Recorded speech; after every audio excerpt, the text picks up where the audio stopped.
Thank you. 20 years ago, I had the chance to work on what I think is one of the coolest projects ever when I was at Carnegie Mellon. And ideally, you'll be able to see it on the monitor behind you.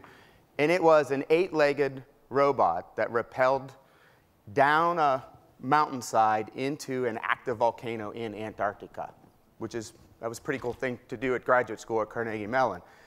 And why am I telling you about this? Because the reality is, at the time, we couldn't do it autonomously. A human was required to be in the loop to operate it. We had cameras, laser scanners, all of these things, but the power wasn't there. But 15 years later, what happened was that same lab at Carnegie Mellon University won the Urban Grand Challenge. And the Urban Grand Challenge was a car that could drive itself on a closed loop for nearly 60 miles and do that autonomously with no driver. So that was 5 years ago. And of course, we all know that today, the Google car drives at 60 miles an hour autonomously and has a vision of the world around it that it keeps updated. So this is what the world looks like if you're the Google self-driving car. And you see it recognizes objects, again, 60 miles an hour, to put it in numbers that maybe are even a little more daunting, is about 90 feet a second. So the world is being updated for that computer at that speed, recognizing people, other vehicles, edges of roads, et cetera. And so my argument is that we have reached a phase change in how computers interact with the real world.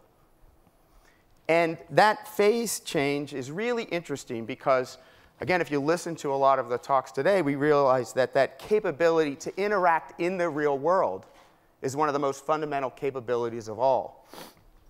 We heard it today in the challenge for the geeks to help solve cancer. And you're going to hear about it more today from Rodney Brooks as he talks about revolutions in robotics. $25,000 robots that program themselves to do assembly tasks. And we see it in our ability to, at a molecular level, simulate the growth of a protein, the growth of a solar cell, and that for $35, we can buy a board that can control a 3D printer.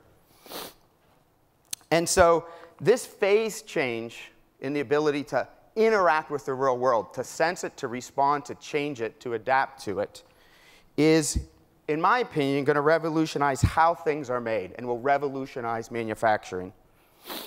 And the things that we know about, the 3D printing, the robotics, are really just the tip of that iceberg.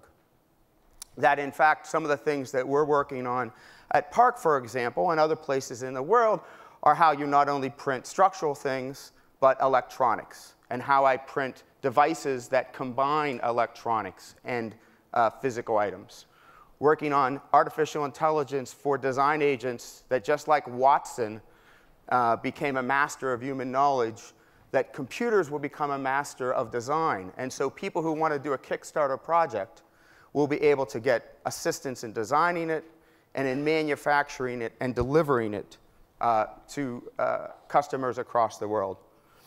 So this is my thesis, is that the 180 that we need to undertake is to focus on innovation and how things are made. Now, there's a lot of focus on innovation in big data, mobile, cloud. We heard that today, and that's incredibly valuable. And again, we do a lot of that at PARC. And we need to do all of that. But my argument is that there is a phase change that is occurring that says we should focus on innovation in how things are made. And that, in fact, if we don't, we will actually miss creating the next generation of technologies that will enable the next generation of computation. And we will miss the next generation of technologies that will revolutionize manufacturing and perhaps lead to manufacturing innovation jobs in this country. And so, in many ways, my argument to you is my 180 is a 360. Because after all, we all think of Silicon Valley as the heart of innovation. And if you stop and reflect on the name silicon and why it's named that way, is because it's about how things are made. All of this relies on Moore's law, which at its heart is a revolution in how things are made. Making things matters. Thank you.